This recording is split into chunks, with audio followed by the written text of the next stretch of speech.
Hola, hoy vamos a hablar de la ira divina. Es un tema muy discutido y hay varias opiniones. Hay uno que dice que Dios se enoja, se enfada.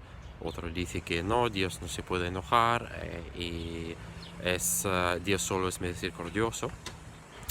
La verdad que en la Biblia pone también muchas veces, especialmente en el Antiguo Testamento, que Dios se enoja, se enfada, castiga.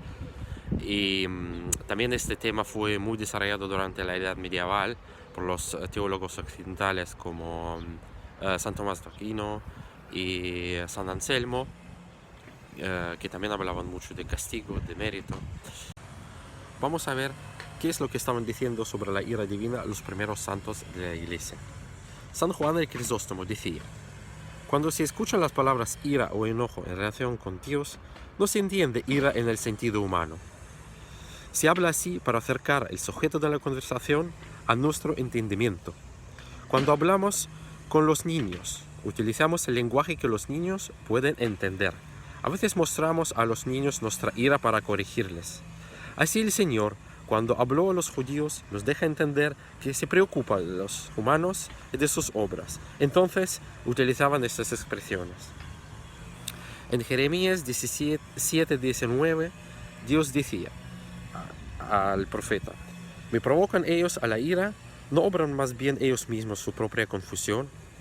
¿Qué es lo que quiere decir esto? Que cuando intentamos hablar a alguien, utilizamos expresión que una persona puede entender. Entonces así también Dios, hablando con nosotros, utiliza expresiones que nosotros podemos entender. Otro santo, que es San Gregorio de Niza, decía: no es correcto suponer que la esencia de Dios puede ser propensa al enojo o a la ira.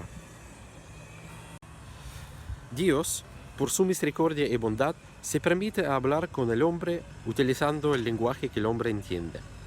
Entonces, como algo pequeño en su naturaleza, que somos nosotros, no puede alcanzar a la naturaleza divina, Dios utiliza su misericordia y conforma su lenguaje para el bien de nuestro entendimiento. Entonces Dios está utilizando el lenguaje que un humano será capaz de entender. Entonces se utiliza ira y castigo como algo que la mente humana es capaz de entender. Otro padre de la iglesia, que es Juan Cassiano, que era sacerdote de Roma, padre de la iglesia, decía: la sabiduría divina, cuando se dirige hacia gente según la necesidad, utiliza características humanas.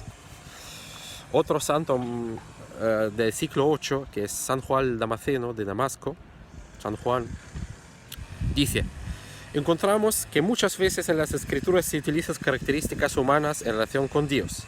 Es porque en otra manera nosotros no fuéramos capaces de entender el lenguaje divino. Las características humanas del Señor son simbólicas y tiene mucho sentido para que podamos entender con nuestra mente su mensaje.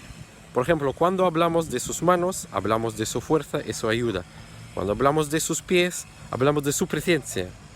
Cuando hablamos de su ira, enojo o odio, hablamos de que Él no acepta el mal. También tenemos que mencionar que cuando hablamos de la ira, el enfado, esas son debilidades humanas. Son debilidades, porque una persona que es verdaderamente cristiana va a ser capaz de controlar sus emociones, no se va a enfadar, no se va a enojar. Esas son debilidades que poseemos nosotros. Entonces no podemos legitimizar esas debilidades diciendo: ya que el Dios se enfada, yo me permito de ser enfadado.